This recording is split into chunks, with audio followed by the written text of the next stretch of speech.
This is exactly right.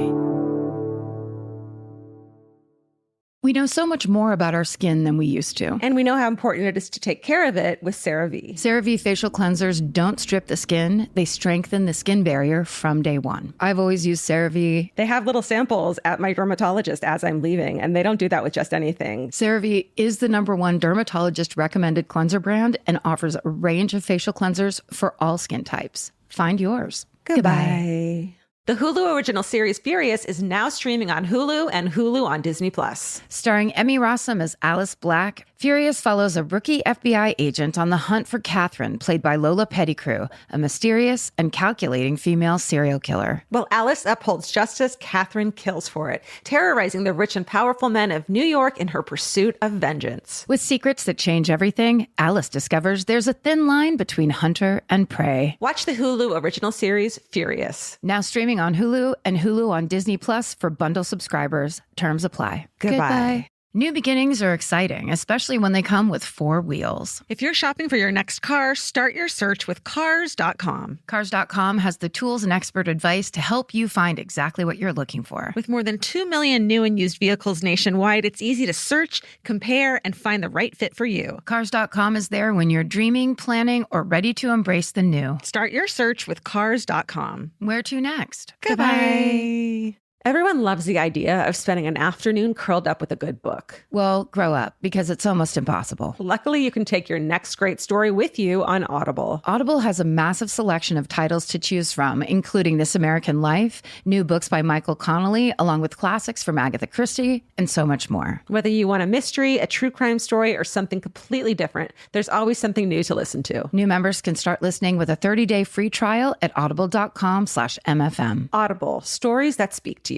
Goodbye. This episode is supported by FX's The Shards, a seductive drama from executive producer Ryan Murphy. Set in 1980s Los Angeles, the series follows a group of glamorous, deeply entangled high school seniors drawn into a life of wealth, beauty, parties, and excess. At its center is Brett, whose reality begins to unravel when the arrival of a new student coincides with a series of mysterious murders. FX's The Shards, now streaming on Hulu. Goodbye.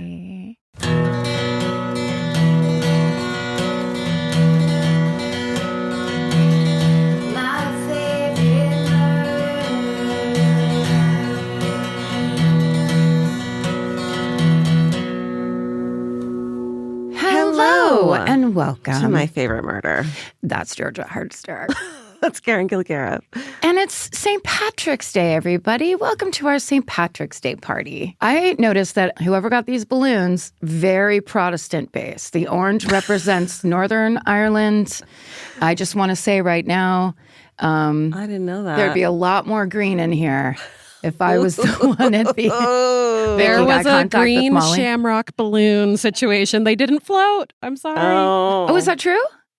Yeah, we had a balloon fiasco earlier. Oh, no. Did I just uncover it through politics? I'm highly political. Send us your hate email at myfavoritemurder@gmail.com. What side are you on of the Irish Civil War? Let us know. Let us know. Should we just get right into the network stuff? Let's do it. All right. So we have a podcast network, and here's some highlights and stuff that's going on there. This week on Buried Bones, Kate and Paul head to Long Island in 1955 to kick off part 1 of the shooting of the century. Some of America's wealthiest socialites gather for a glamorous party, but before morning arrives, a murder is committed. Also, the final episodes of our 2 newest series, Two-Faced John of God, dropped last week. You can binge the entire story in both English and Spanish. We expect you to listen to both. And on I Said No Gifts, Bridget graciously looks the other way when Stephanie Courtney from The Goldbergs, Mad Men, barges in with a gift. And then the two get into CD changers, evil crystals, and Claire Danes' stress level. Here's a fun fact. Stephanie Courtney is Flo from Progressive. Amazing. And if you're preparing for the Oscars this Sunday, Dear Movies, I Love You is here to help. Millie and Casey are breaking down the predictions, snubs, and the most baffling nominations from this year so you can walk into your Oscar pool feeling extremely confident. Plus, the hilarious Paul Rust joins them talking about his area of expertise, which is John Hughes movies. And in the merch corner, a limited number of MFM collegiate unisex crew necks are available. I had mine on this morning. It's so cozy and comfy. Karen's holding it up now. It's like you didn't have to go to college, it turns out. All you have to do is buy this sweater. Grab yours while they last at exactlyrightstore.com. And that's what's going on in our network, Exactly Right Media. We know so much more about our skin than we used to. 10 years ago, no one in America knew what a skin barrier was. It's time to take care of your skin with CeraVe. CeraVe facial cleansers don't strip the skin. They strengthen the skin barrier from day one. Formulated with 3 essential ceramides, hyaluronic acid, and niacinamide to provide long-lasting hydration and 12-hour oil control. I've been using CeraVe for over a decade, I would think. And now it's getting super trendy. And I don't know why, it just makes me proud that something I've used for so long is cool on socials now. But it really does work. And that's why it's been around so long. No matter your skin type or concern, CeraVe has facial cleansers perfect for you and your skin barrier. CeraVe is the #1 dermatologist recommended cleanser brand and offers a range of facial cleansers for all skin types. Find yours. Goodbye. Summer means a whole new world for your feet. They're walking more, sweating more, and going barefoot all day long. For summer feet that need real comfort, there's Bombas. Bombas has a whole line of sport-specific socks for golf, yoga, the gym, and every kind of runner. They also make soft, supportive compression socks that are especially great for summer travel. Bombas sandals and slides are made from super lightweight, cushy, waterproof EVA foam, so they feel incredibly comfortable. And the best part? For every item you buy, Bombas donates an essential clothing item to someone facing housing insecurity, with over 200 million donations and counting. I wore my Bombas compression socks on the plane ride to and from Italy. And listen, I'm a girl of a certain age at this point. It needs to be done. And I felt so comfy and so secure with my cute little Bombas socks. So head over to bombas.com/MFM and use code MFM for 20% off your first purchase. That's BOMBAS.com/MFM, code MFM at checkout. Goodbye. This podcast is brought to you by Squarespace. Every successful small business starts with someone saying, I wonder if people would actually buy this. Squarespace gives you everything you need to find out. From consultations to events and experiences, you can showcase your skills with a customizable website designed to attract clients and grow your business. With Squarespace's collection of cutting-edge design tools, anyone can build a beautiful, professional online presence that perfectly fits their brand or business. Get paid on time with professional invoices and online payments. Plus, streamline your workflow with built-in appointment scheduling and email marketing tools. Head to squarespace.com/murder for a free trial. And when you're ready to launch, use offer code MURDER to save 10% off your first purchase of a website or domain. Goodbye. The right piece of furniture can completely change your room. And your life. It's amazing what one good couch can do for morale. And that's why there's Article. Article makes it effortless to create a stylish, long-lasting home at an unbeatable price. They take great care in curating their collection, focusing on pieces that stand the test of time.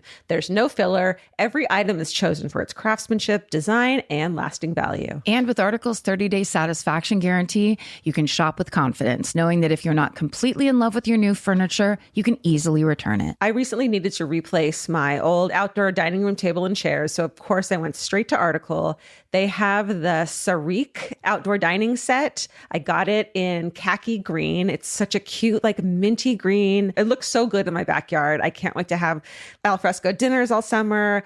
We can carve pumpkins on it in fall. It's so beautiful. Article knocked it out of the park once again. Article's offering our listeners $50 off your first purchase of $100 or more. To claim, visit article.com/murder, and the discount will be automatically applied at checkout. That's article.com/murder for $50 off your first purchase of $100 or more. Goodbye. Buying clothes is easy. That's why everyone's always doing it. But finding clothes you actually want to wear is the hard part. Get all your favorite elevated essentials at Quince. Quince specializes in effortless, high-quality essentials like ultra-soft organic cotton and premium Mongolian cashmere sweaters. They're beautifully tailored and built to last. And it's not just apparel. Quince also brings that same everyday elevation to everything they offer, from hotel-quality bedding and bath to kitchen staples, essentials, and thoughtfully designed furniture. They work directly with ethical factories, so you're paying for quality, not brand markup. It's so true that they have wonderful items that aren't just clothes. I have like 3 of their 100% mulberry silk pillowcases.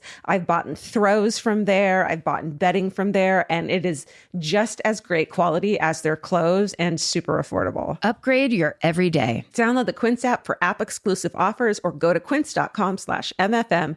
Get free shipping on your order and 365-day returns. Now available in Canada and the UK too. QUINCE.com/MFM. Goodbye.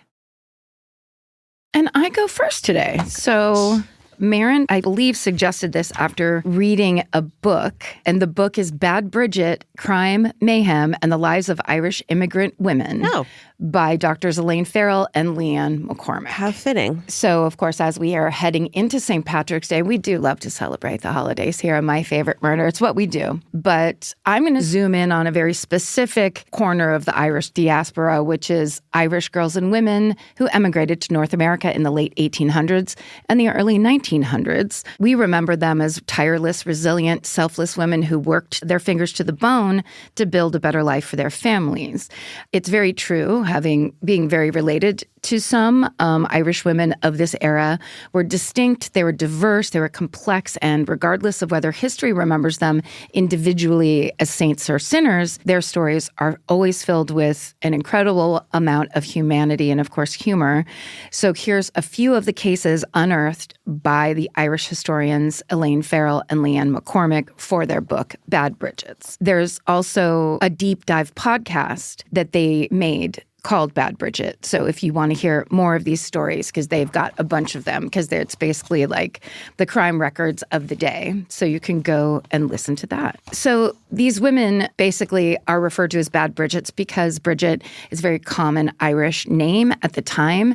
And in the 19th century, Bridget was a catch-all kind of shitty nickname for Irish women in general because there were so many domestic workers who had emigrated to America. So the Bridgets were everywhere. So this is roughly between the years of 1850 and the early 1900s, where Irish immigrants have arrived at ports in these cities around the country in huge numbers. They are mostly poor, they're mostly Catholic, not Protestant, and they're I was sorry. and they're deeply unwelcome by the white Protestant establishment. So the people that came over in the Mayflower, those are the Protestants. Mm-hmm. The Catholics were the ones that were being persecuted in many places. So that's why some Catholics came over. Many people, though, were starving from the Irish potato famine, which was, in fact, the British government withholding food from the Irish. We're just getting everything real clear here on St. Patrick's Day. Got it. So when these immigrants arrived, there were signs in shop windows that said no Irish need apply. There was a lot of what now seems kind of like really Irish racism, but it was part of the across-the-board racism that I think every immigrant probably dealt with coming into America at the time. So Irish immigrants are shut out of decent-paying work. They're packed into tenements. They're over-surveilled. They're over-policed. And that means they're disproportionately represented in the prison systems. It sounds familiar because it is familiar. Early 1860s in New York City, Irish women account for 4 out of every 5 women in the jails or prisons that are there. Wow. Yeah. In turn of the century Boston, Irish women and girls make up nearly 40% of the prison population, despite the city's overall population being less than 20% Irish. And of course, these numbers are used to justify ugly stereotypes that Irish women are inherently criminal or morally corrupt. But the second you dig into the actual stories behind these stats, of course, things are much more complex. So that brings us to our first Bridget that I'm going to be talking about, a woman named Bridget McCool. In 1804, she arrives in Massachusetts as a teenager. She finds work as a laundress and in a mill. Then she marries a guy named Thomas, but it's not a good relationship. He abandons her within 2 years, and he leaves her penniless. And because she's a poor Irish Catholic woman, divorce is basically off the table. It's stigmatized by the church, especially back then. It just never happened. But on top of that, it was expensive and it was time-consuming. And yet, a woman abandoned in a major city who has no idea where her next meal is coming from needs a husband for a shot at financial stability. So Bridget gets remarried without first divorcing Thomas, so she's a bigamist. When Thomas catches wind of Bridget's illegal second marriage, he reports her to the police. Dude, just go away. I mean, how do you prove better that you should have been divorced than to be that kind of guy? Hey, I left her. Now she's remarried. I'm a douche and a narc. What a combination. More so, he's remarried at this point. Come on. So he basically shoots himself in the foot because they both wind up being arrested because they're both adulterers and bigamists. Bridget spends 2 years in prison, but when she gets out, her personal life doesn't improve over the next couple decades. When she serves out her sentence, she tries to pick up the pieces of her life. She gets married a third time. Again, still hasn't gotten that initial first divorce. So she gets sent back to a reformatory. And when she completes this sentence, and after her relationship with husband number 3 ends, she goes ahead and illegally marries a fourth time. Okay, good God. She's just doubling, tripling, quadrupling down. This one's actually a remarriage to her second husband, who financially supported her after Thomas, husband number 1, left. But then once she's in this marriage, the twist is that Bridget McCool finds out that her current husband, so number 2 and number 4, one guy, he's been lying this whole time about being a widower. Oh, God. A woman he'd married years earlier who he's no longer with but hadn't divorced is in fact still alive. This is really romantic because yesterday was mine and Vince's 10-year anniversary. And it just feels like a great story for this time. To show you how it could be and that how it is not. Yeah, that's exactly. I would imagine a lot less lying from our man Vince. Less lying, less prison time. He is no fucking narc, I'll tell you that right now. He's certainly no narc. No. That is very true. And you know what? He wouldn't call himself a widower unless he really was a widower. Thank you. You're welcome. Of course, this betrayal is what finally pushes Bridget to seek and obtain a legal divorce on the grounds of cruelty. And finally, that story wraps up. But it's that kind of thing where it's thinking about the immigrant experience. You are sent away from your family, often alone or with maybe 1 or 2 other people, trying to make it in a place like New York City, Boston, wherever. And one thing goes wrong. And then it all goes wrong. Totally, yeah. And as much as I want to be why'd you keep doing that? It's because you'll never know how fucking difficult life was and is for other people. So I'm not going to Right. And this idea that especially back then, women, it was you could be a laundress and touch everybody's shit-stained sheets. Right. Or you could be a sex worker. But that's the worst thing morally that the man in the sky thinks. Right. Okay. So even though Bridget McCool is technically a criminal in the eyes of the law, she's clearly not a bad woman. It basically just drives home this truth that the law punishes the people who are just trying to survive the worst, usually. And that's a common theme for sex workers from this era. And there were a lot of them at the turn of the 20th century. In New York City in 1870, for example, the New York Times reports that there are more than 10,000 sex workers at the time when the city's population is just under 1 million people. And that means, this is the new, how much in today's money? That means 1 sex worker for every 100 New Yorkers. Wow. As Dr. Verrill and Dr. McCormick point out in their book, the paths Irish women and girls take into sex work is not monolithic. Some are vulnerable, some have no connections or legal protections in the U.S., some are exploited by bad men right after they arrive. I think I've told you the story, but my grandmother came here when she was 17 with her 2 sisters. They land in New York City. They go through Ellis Island. And then they're supposed to meet a sponsor. And the sponsor is the person that set them up with work, which is the reason they were able to come. And sometimes they come on a loan, and the sponsor's I fronted you this money, now you're going to go work here. Jesus. It's not great. Yeah. So they landed, and this man meets them at the docks or whatever, and he's my grandmother described it to my aunt, who described it to me, that he was just kind of some blowhard with in white linen. Mm-hmm. And he drives them to a tenement house on the Lower East Side and walks them up and puts them into this apartment that's one room basically. And he's like, and I'll be here in the morning and you better be ready and da-da-da. And the door shuts and he leaves. And my grandmother, who's 17 years old at the time, turns to her older sister and her younger sister and goes, I don't know about you guys, but I'm getting out of here. And they had a postcard that they used to have in their house in Longford, Ireland. Relatives sent them a postcard of San Francisco. Mm-hmm. So my grandma said, let's go to San Francisco. The streets are really clean there. Oh my God. And that's how our family came to be. Was across the fucking entire country. I'm 17. 17. New to this place. And basically fuck this shit. This ain't me. What would have happened? I want to go somewhere else. Yeah. It's so crazy. So that idea that the amount of money and trust people were putting into the hands of basic strangers to say, please take care of my teenager, please take care of my family member. Yeah. Once you get here, obviously a whole different story. Right.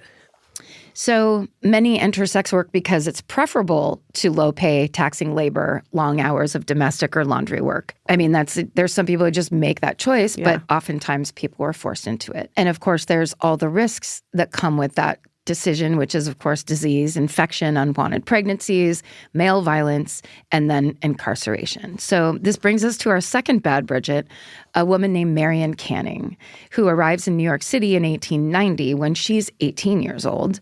She moves into a tenement on Mulberry Street in the notorious Five Points neighborhood of Lower Manhattan. So my grandma's story would be 25, 30 years later. Oh, wow. Okay. But not crazy far away, which is the weird thing. That is very weird. Marion's building has a reputation. At the time that she lives there, multiple stabbings and murders are reported inside. It's also thought that a brothel is operating out of it, which is probably how she came to live there. Sure. So fast forward a year after her arriving in the city, it's July 1891. Marion's heading to her home one evening when a firefighter named Richard Bronkbank approaches her outside, propositions her for sex. She brings him inside, and then later on, he ends up accusing her of stealing his watch and some of his money. Someone calls the police. We're not sure which one of the two of them. Mm-hmm. Richard claims he calls the police to report the theft. Marion says she called the police because she wanted a cop's help because she was being falsely accused. Yeah. Either way, Richard's watch and cash are not found on Marion, but she's charged with theft and carted off to jail anyway. We'll never know if she was innocent or if she did rob Richard and hide his possessions somewhere in her apartment.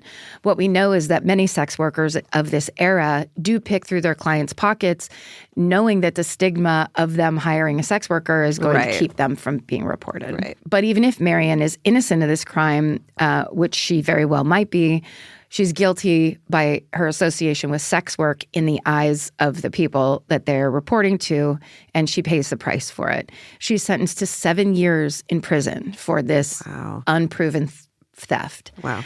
Fortunately, her parents in Ireland find out that she's in prison. They don't know why, though. And her father ends up writing a letter to the judge from Marion's trial, and to the governor of New York, begging to have his daughter back and promising to write her course and asking for clemency for her.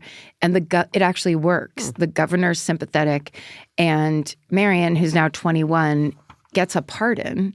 And after less than a year of serving her sentence, she's freed from jail. Marion's father sends money for her trip back to Ireland, so she goes back home and gets married not long after.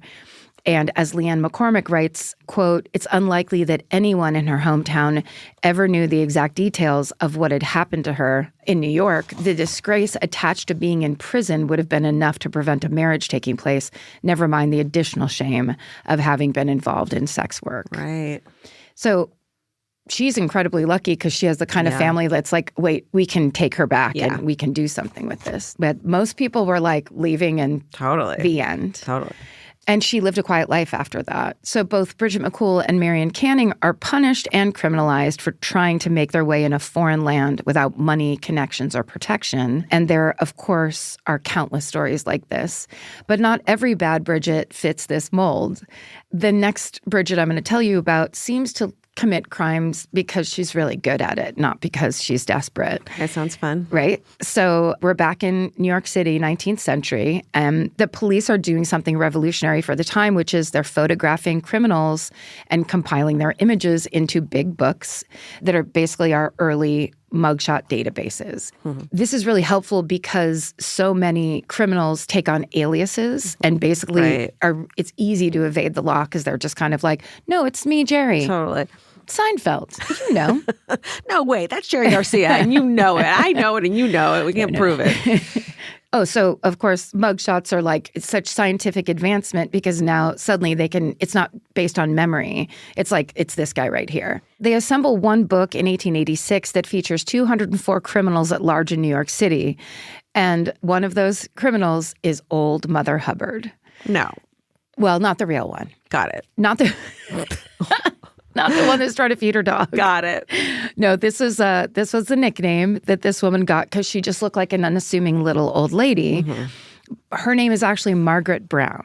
Okay. But she's not the Margaret Brown from the Titanic, the unsinkable Molly Brown that I've talked to you about. Bridgets and Margarets and Browns and fucking green and orange. And green and orange, we've taken over. We've been under the skin of this country for such a long time, the Irish.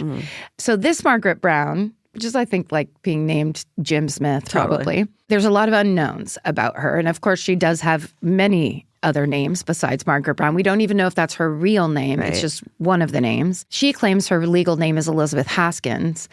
We don't know if that's true. She also goes by Eliza Burnham, Jane Hutchinson, and Mrs. Arthur Young, which I'm taking that one.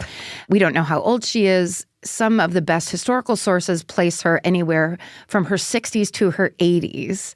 Can we see that mugshot in here, Molly? That's another one of those. Is it an old hag or is it a young lady? Turn it upside down and it's a vase. For real. Yeah. Also, is it a wig and a hat? I feel if I hadn't started getting Botox at 33, that's what I would look like right now. Yeah. You know. I mean, it's dead on. It's so you. It's very me.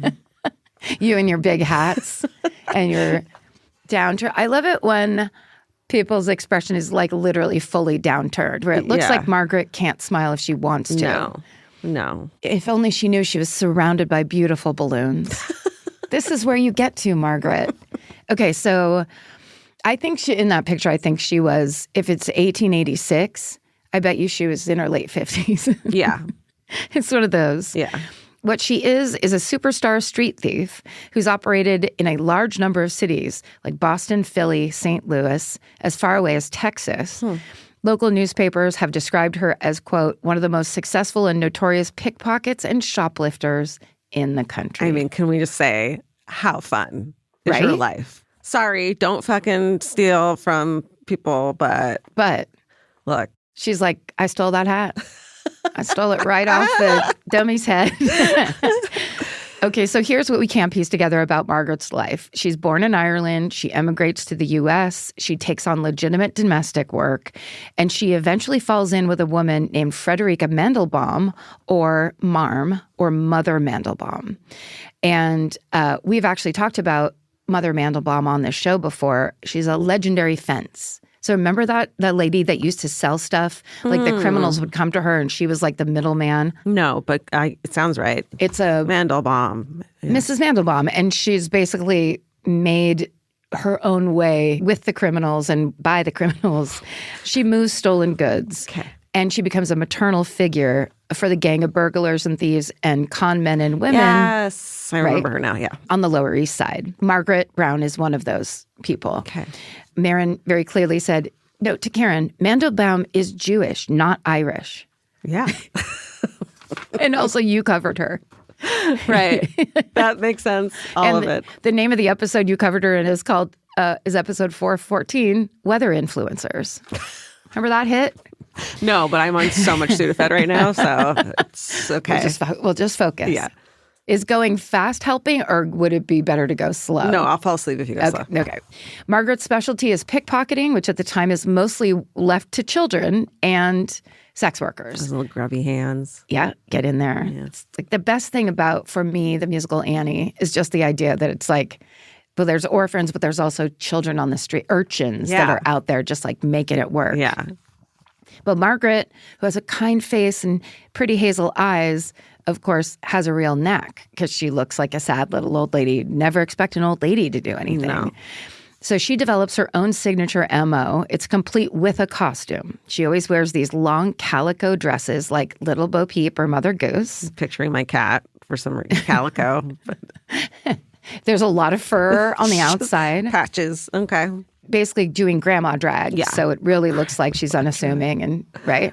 She targets busy shops and department stores where she uses her quick, agile hands to lift things off of oblivious customers. So she's shoplifting off the shoppers. Got it. Which is kind of smart. Yeah. Because they're watching the goods, not the people's pockets, right? Sure. So one officer describes her as having, quote, a specialty of opening handbags, removing the pocketbook, and closing them again. Whoa. That is a specialty. That's like unnecessary. You're showing off at this point. You don't need to do that. You didn't notice. Also, I'm thinking back then, but I'm thinking of like 40s, 50s purses. Those ones with the big ball clasp that go snap really loud loud. ass clasps. Yeah. She stashes the stolen loot in a waist bag that she's wearing under her dress. Okay. She's also known to use a long wire, which she might stick out of her pocket or through a shopping basket. And after identifying her mark, the person she's going to steal from, she'll position the wire so that it gets tangled in that person's clothing. As Margaret, with all her grandmotherly sweetness, apologetically works to untangle the wire, she does a sleight of hand move into the pockets of the mark and steals their valuables. Oh, I'm so sorry. Are you okay over here? Yeah, love it. Okay. In one documented theft, Margaret steals $260 from a man's satchel. Okay. 1890, 260. I'm going to go 21,000. 20,000. It's $3,200. Sorry. I'm tired. Also, I won't stop playing this game. I know. And you're just I won't stop letting you play it and doing it. Sorry. Why would a guy be carrying? Okay. Yeah. Okay. She just basically makes bank off one man. Great. But she keeps going. And as skilled as she is said to be, she does get caught several times. After one of her arrests, police discover she's wearing an expensive silk dress under her cheap dress. Layers. You've got a layer. It's kind of awesome, where she's like, I'm actually very stylish. This is merely a costume. In a criminal career that's said to span 4 or 5 decades, Margaret will serve time in Chicago, Boston, and New York, including a stint at Blackwell's Island just a few years before trailblazing journalist Nellie Bly goes undercover there. Wow. She's seen all the bad shit. If you want to know the story of trailblazing journalist Nellie Bly, it's pretty good. It's in episode 401. Keep a lid on it. You know that one. So during a different incarceration at Joliet in Illinois in the 1870s, this or early work, per some sources, Margaret would be in her 70s, but she tries to escape, which I don't buy it. Because I think in her 70s, yeah. She probably wanted to look older than she actually was, right? And was lying to people. It helped her. They wrote in the book that she was in her 70s. Right, but totally. She probably wasn't. And here's maybe proof of this theory. Did you just call me baby? Hey, baby. I think I said, here's maybe. Yeah. Did I? You did. What am I on? She reportedly tries to escape from jail by jumping out of a 3rd-story window. No, just hang out. She falls to the ground and almost dies from her injuries. But she doesn't die from those injuries. She recovers, she completes her prison sentence, and she continues creating a paper trail of arrests as she keeps it up into the 1880s. Her documented arrests stop somewhere around 1885. Whether this is when she dies, when she retires, or if she just stops getting caught altogether is a mysterious piece of her story. By the early 20th century, the number of Irish immigrants arriving in North America starts to slow down. Discrimination softens. Irish Americans begin seeing real upward mobility.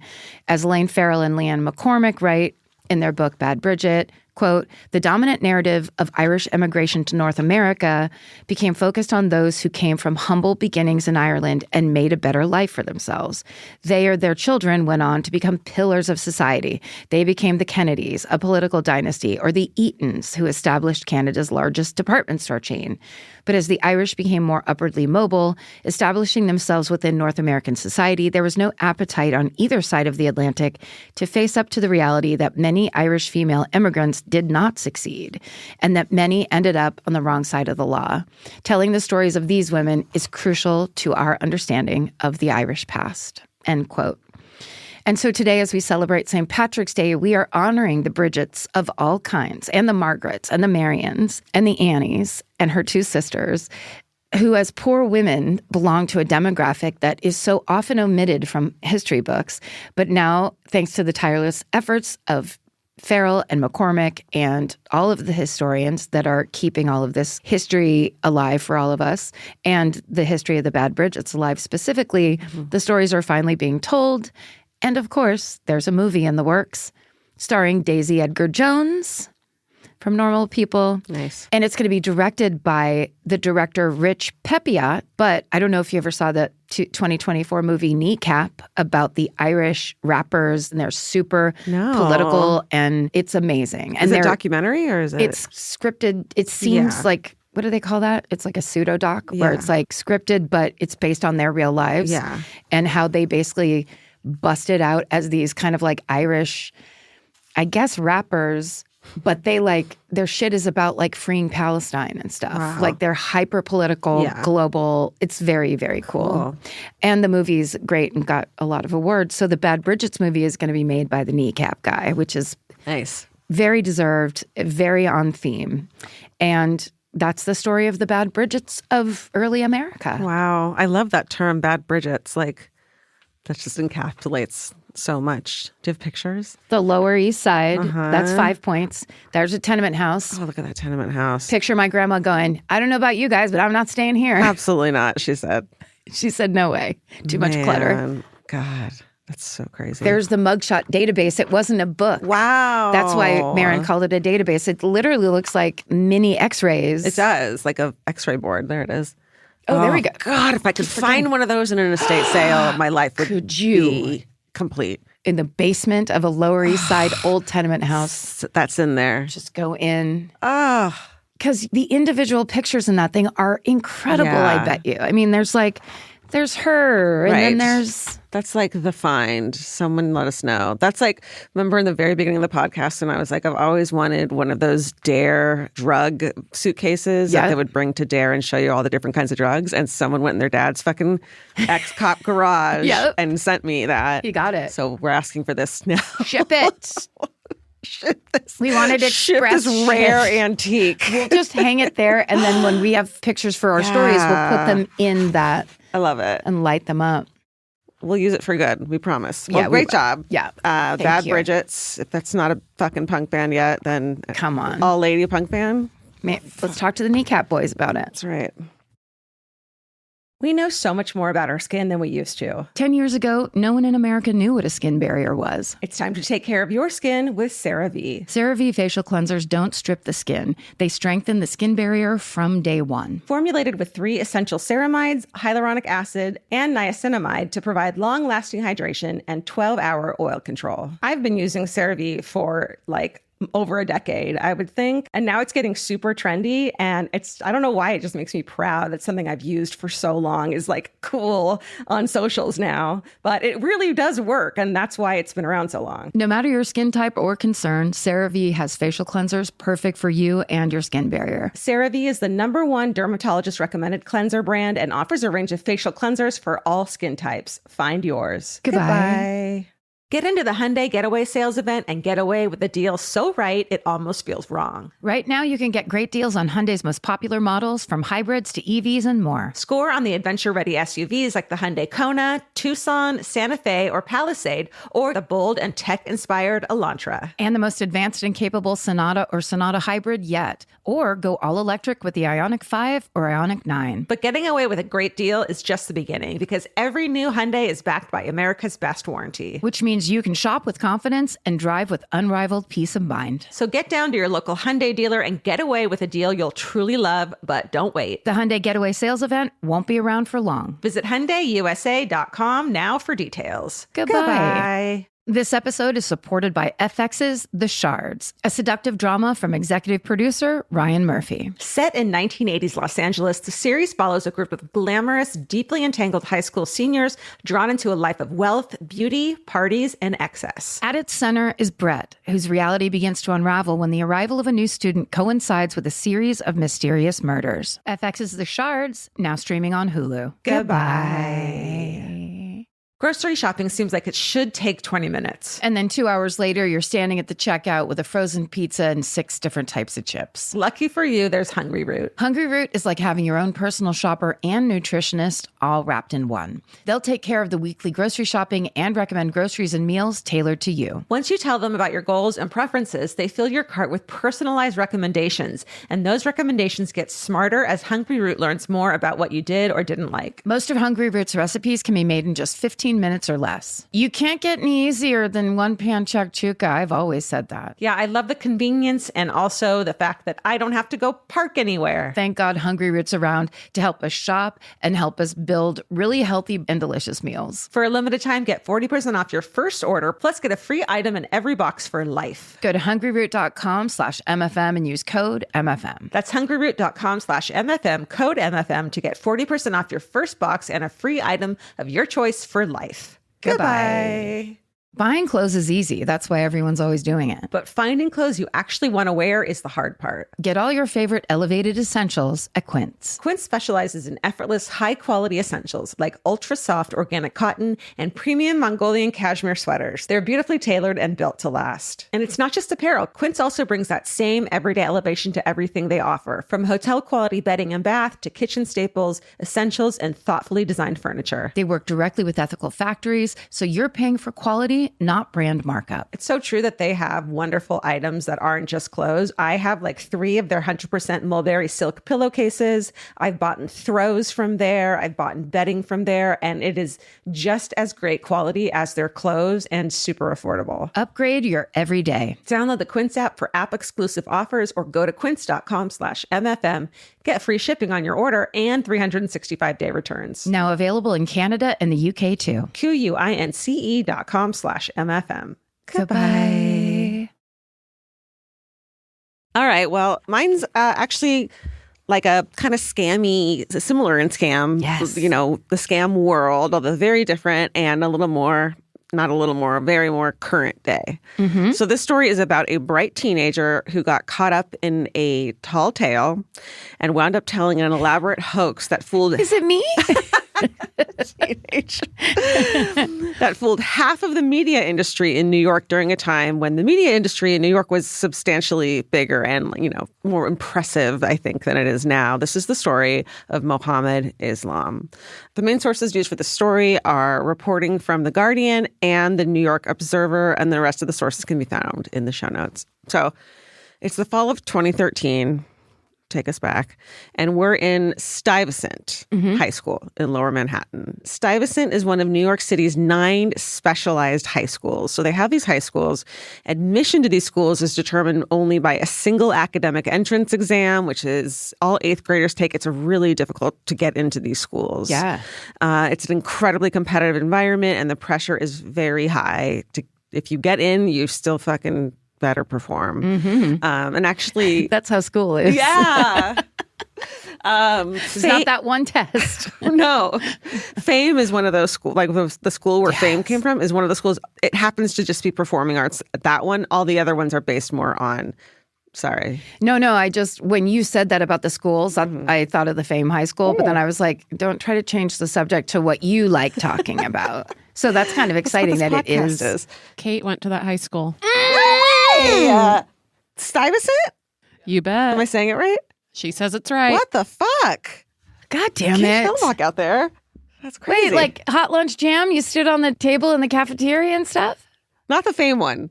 This one. Oh, this one. Yeah. Math and science school. Yeah. Not Fame. Not Fame. She could have done both. But the Fame of math and science. Yeah, whatever that thrilling Nerd musical. Fame. That musical is the musical we want to see. Yeah, these are some of the best high schools in the country, and it's generally agreed upon that among these schools, Stuyvesant is the best in the city. I know. These schools draw from all over the city, and Stuyvesant especially has a high proportion of students who are first-generation Americans, often the children of immigrants who have made tremendous sacrifices for their children's education. So there's a lot of children of immigrants. However, there's just obviously, a history of racism going on because it's a hard test to take, and a lot of students who don't go to these schools that are, you get it. Well, what it makes me think of is the thing that happened where there was testing like that and they discovered, like the systemic racism of that time where it would be word problems in math and it'd be like, if so many people can sit on this length of sofa and so many people can sit in this length of sofa, how long does the sofa have to be to fit this family? I totally made that up, but something like that. But the fact that they were using the word sofa instead of couch, so a bunch of kids who are culturally had never heard the word before were like, I don't even know how to work on this problem. And they realized that and I think the study was being done about Black students that were taking these tests and like, why do none of them do well? And it's like, because no one's used the word sofa in their household ever. That's a systemic racism issue. Okay. So these kids who make it into these very difficult to get into schools often grow up with a huge amount of pressure to perform very well academically. So there's a lot of pressure going on. They're very smart, but, they can't be like me and just not go to half of your high school period time. So the fall of 2013, a lot of pressure if you're an immigrant child whose parents gave everything up to bring you to can you imagine, to go to high school? Yeah. It's the fall of 2013, and Mohammed Islam is one of these such students. He's a soft-spoken 16-year-old whose parents immigrated from Bangladesh. Mohammed is a junior in high school, and he's known around school to be brilliant in a school where everyone is pretty much brilliant. So that's a high achievement. He runs the school's investing club. I was in that. That's right. I was the secretary. In which kids who are interested in the stock market make simulated trades with fake money. Just testing for fun. The waters. Yeah. But then it starts to get around the school that on the side, Mohammed, Mo as he's known, is actually making real investments with real money. Yeah. So it's not simulated. Turns out the rumor is that he's doing very well with these investments. I don't mean to press you, but is that legal for like a high school student to be day trading? I would assume you have to be 18. Yeah, right? Yeah, but I don't know. Maybe I'll learn something new as you tell me. In November 2013, Mo appears in a listicle, remember those, on Business Insider of kid investors. It's like a 20 under 20. So I guess you can do that. Yeah, I guess you like can. Gambling, right? It does. Or like something that should be more official, but I guess it's like or regulated. I guess under 20, you can still be over 18 and under 20, but it doesn't seem likely. No. He tells Business Insider that he had gotten his start in penny stocks and then worked his way into higher stakes securities. He says, quote, "My main markets now are crude oil futures and gold futures, and I trade small to mid-cap equities when the futures don't present a good trade. It just makes me think of Trading Places, which Vince and I watch every Christmas. The best movie. That's all I know about stocks. Yeah. And that's what he knows about. So it's just stuff like that I know nothing about. It's unclear how Mo first connects with the reporter of that Business Insider story, but at that point, he hasn't told anyone that he's made a serious amount of money with his trades. But somehow over the course of the next year, rumors begin to swirl around Stuyvesant that Mo has made a staggering amount of money. And people seem to believe somehow the number that gets thrown around that gets tied to him is $72 million. What? That he has made. In some casual day trades? Yeah, which is an outrageous and basically unheard of profit for anyone who's been trading for just a couple years, let alone a high school student. So It's wild. It's big.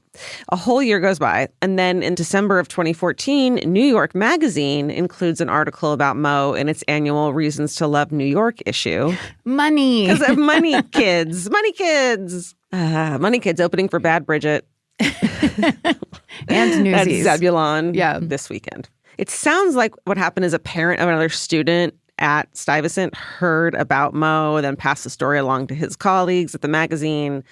Just how rumors start and continue. Yeah. And then a reporter named Jessica Pressler is assigned to cover the story. So Jessica's story unquestionably categorizes the 72 million figure as a rumor. She's like, journalist. She's not going to be like, it's true. Yeah. She writes, quote, rumors on Wall Street can be powerful. A whisper can turn into a current that moves markets, driving a stock price up or sending it tumbling. There may only be one other place where gossip holds such sway, and that is high school. High school. I was going to say that. And then it's so clear that it's like, I heard he made $72 million. $72 million. 70. It sounds like a joke amount. Yeah, because it's absurd. Yeah. She writes that Mo is shy about confirming that exact number, but says that his net worth is in the, quote, high 8 figures. Okay. End quote. So he's kind of confirming it. Yeah. In the article, Jessica writes about sitting down with Mo and two of his friends who act as his spokesman. I think they're a lot more gregarious and outgoing, and Mo's pretty shy. Mo smiles at the reporter, and one of his friends, a boy named Patrick, says, quote, he's quiet today. And like they're almost just like talking for him. The other friend, a teen named Demir, adds, quote, this is our third meeting of the day. We saw a real estate agent, a lawyer, and you. End quote. And Jessica writes that they have a meeting with a hedge fund guy next. So they're like acting like movers and shakers, but they're. But it's like, you're young. You have your whole life to do boring shit like that. Like that idea where it's like just make money. Make money, but also just kind of like, hey, listen, we got to go meet with a real estate agent. It's like, well, enjoy your meeting. But it's almost like that's what like 30-somethings will do. And it's like annoying. Like it makes more sense for a teenager to do it. To like get into where it's like, we're going to spend money. This and that. Yeah. It's a little less disgusting, but still. The three say that they plan to launch a hedge fund of their own when Mo turns 18, once he's old enough to get a broker-dealer license. So maybe he can deal, but he can't get a license. This whole interview takes place at a downtown cafe where the boys eat caviar and drink cold-pressed apple juice. No. They're babies. What a combo. That can't be a. It's really gross. That's disgusting. Mo hints that he's shopping for a BMW and apartments, and even though his parents won't let him move out until he's 18. And at the end of the interview, Demir says, quote, my father has a quote. It's really dope, says the teenager. You can rob a bank with a gun, but you can rob the whole world with a bank.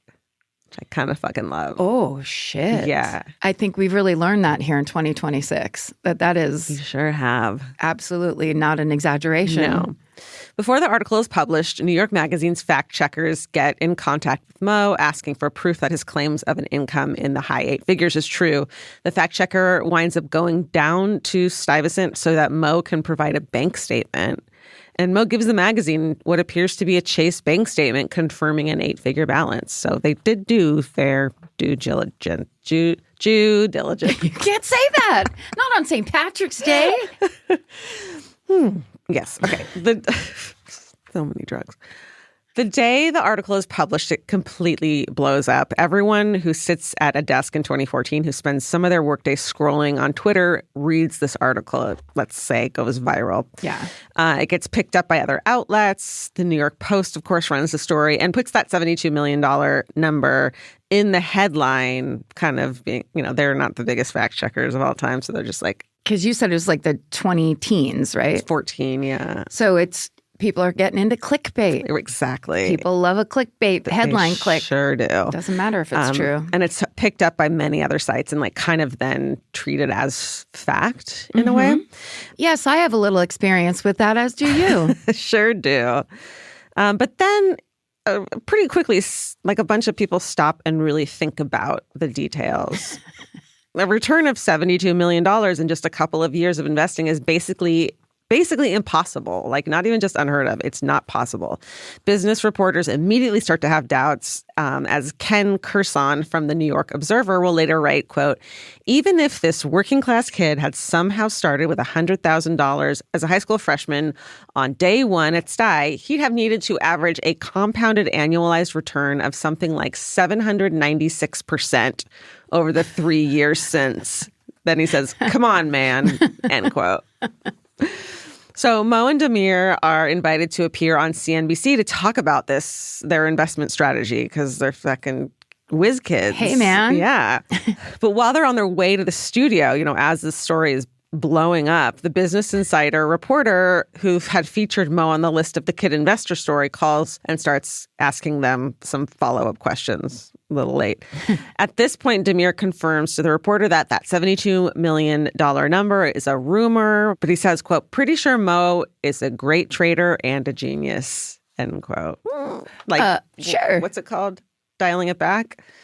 Oh, yeah, having to walk it back. Yeah, walk it back.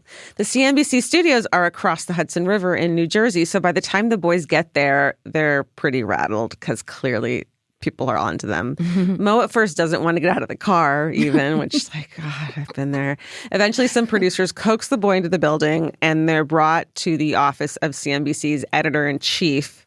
Like, so now the adults are like asking them more questions, and that you might get in trouble now. Also, just the idea of coaxing them out of the car, like, where it's just like, on. Look, we got Capri Suns and Atari or whatever. We have caviar and fresh pressed apple juice. What kind of video games do you like, boys? All the fresh pressed, cold pressed apple juice you could drink. And this man, who's the CNBC's editor-in-chief, used to be an editor at the Wall Street Journal, so he knows what questions to ask. He starts asking Mo to explain his strategy and say exactly how much money is involved, like don't throw out rumor numbers. Mo tries his best to answer, and then the guy says, it isn't 72 million, is it? And Mo confirms that it is not and claims he's made a profit closer to 3 million, which is a lot less than 72 million. Still impressive for a teen. Some would say it's 69 million less. That's what I would say. But who are we to say? It is such a hilarious lie. Yeah. And also, I feel like I remember reading that story when it was the listicle story. Yeah. We're just like, what are these kids doing? Totally. The kids know what's going on. Right. Maybe I could do it.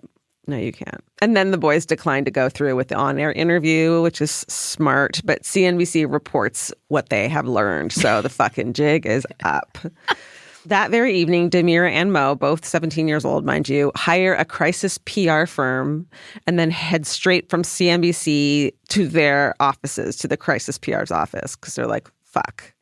But like they never, it's like they were just kind of nudging this thing along that the adults were all offering them. They were 17 years old and they're like, let's just tell them we did this. Let's tell them we did that. Like, it's kind of funny. And let's pretend like we have, this bravado that we don't have. Yeah, like we're exceptionally successful. Right. But like the second you go $72 million on penny stocks. Right. Or whatever. I mean, that's the thing that sticks out to me of like, remember we were playing penny machines in the casino? I play penny machines are like how you get to hang out and get free drinks all night. Yeah, that's right. But you probably wouldn't get the jackpot of 72 million off penny stocks. No, you wouldn't. So once they get this PR firm, they sit down with a reporter from the New York Observer and the whole truth comes out. They tell them we were lying, that the $3 million profit that Mo claimed later to have is also a lie, and that Mohammed has only been placing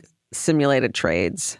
There's no money at all. But I feel like they were just giving the adults what they were asking for. Yes. You know what I mean? We're extraordinary.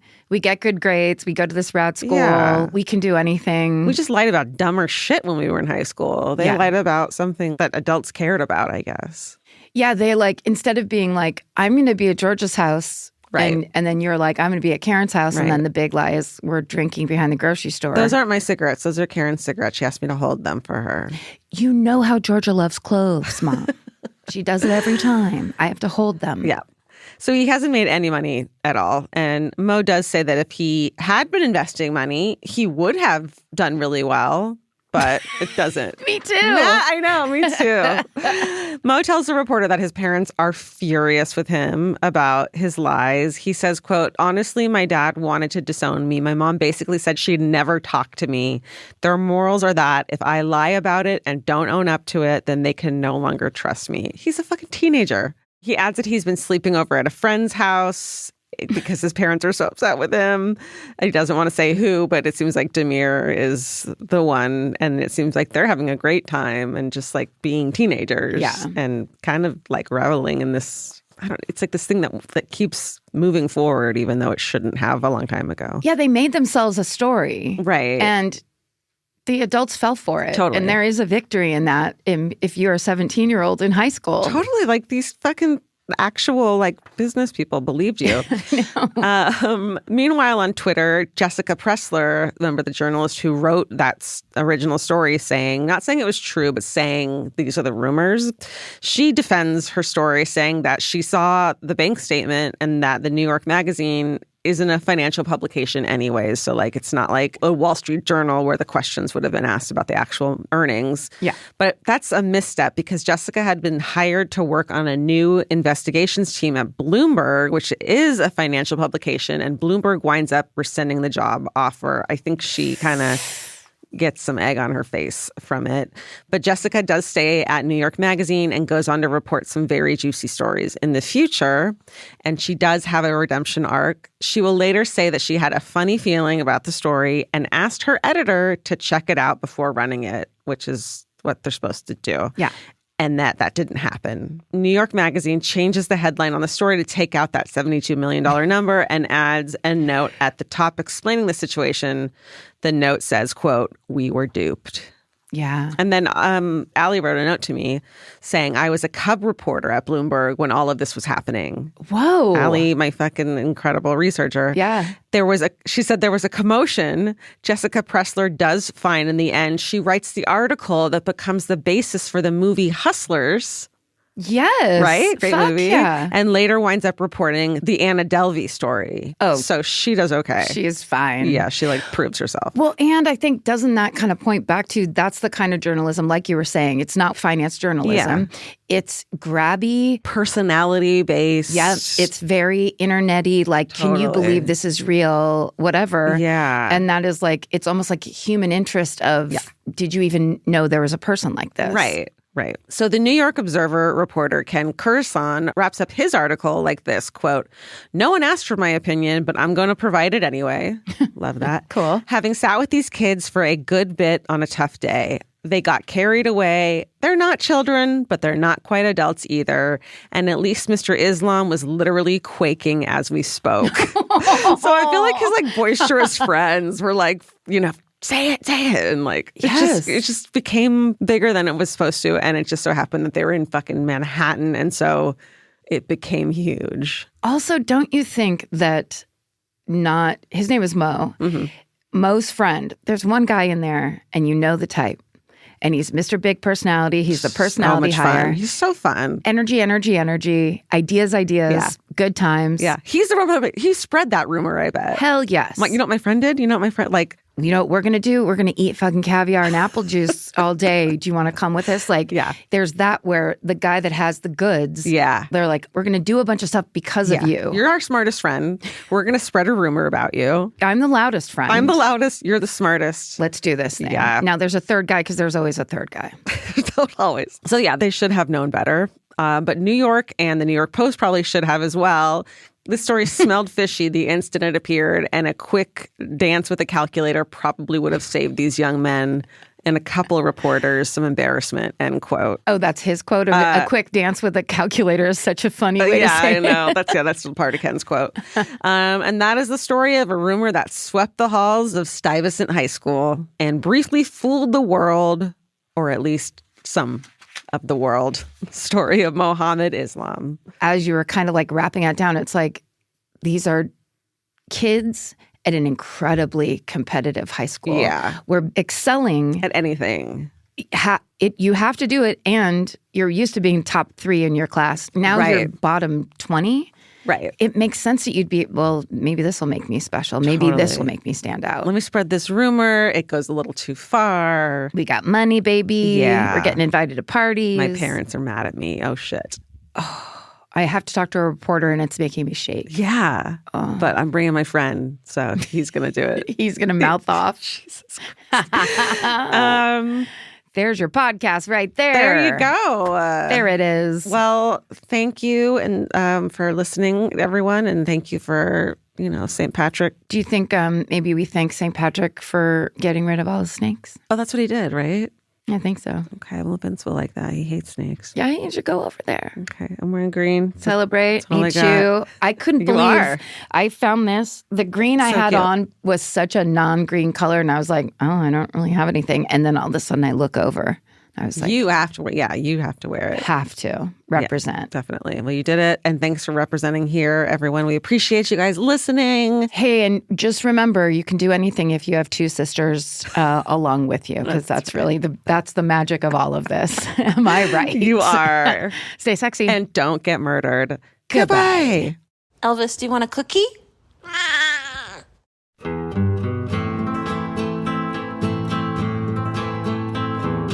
This has been an Exactly Right production. Our senior producer is Molly Smith, and our associate producer is Tessa Hughes. Our editor is Aristotle Acevedo. This episode was mixed by Liana Squilacci. Our researchers are Maren McGlashan and Ali Elkin. Email your hometowns to myfavoritemurder@gmail.com. And follow the show on Instagram at myfavoritemurder. Listen to My Favorite Murder on the iHeartRadio app, Apple Podcasts, or wherever you get your podcasts. And now you can watch My Favorite Murder on Netflix. And when you're there, hit the double thumbs up and the remind me buttons. That's the best way you can support our show. Goodbye.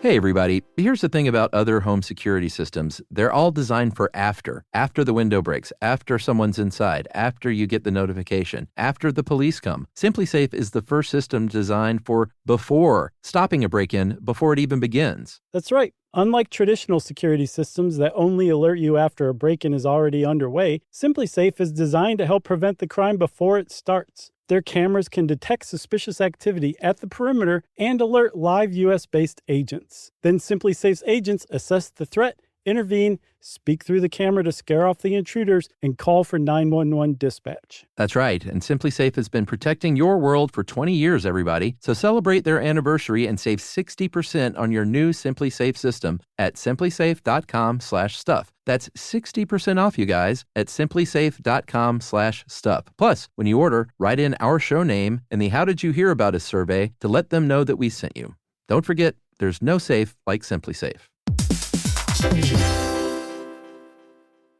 Calling all amateur detectives and podcast obsessives. Virgin Voyage's second true crime voyage sets sail March 20th, 2027 for a 5-night escape to Grand Turk and the Beach Club at Bimini. As part of the On Air at Sea collection, this immersive sailing brings together fan favorite podcasts, including Disgraceland, Buried Bones, and Wisecrack, for live recordings, behind-the-scenes access, exclusive meet and greets, and crime-themed programming that you won't find anywhere else. All aboard our award-winning, kid-free ships. Head over to virginvoyages.com/truecrime to secure your spot. Goodbye. I'm Nancy Glass, host of the Burden of Guilt Season 3 podcast. This is a story about a horrendous situation that destroyed 2 families. It's a scorched earth war that shows just how far someone will go to get what they want. Cindy said I had to choose between the truth and my family, and I had to choose the truth.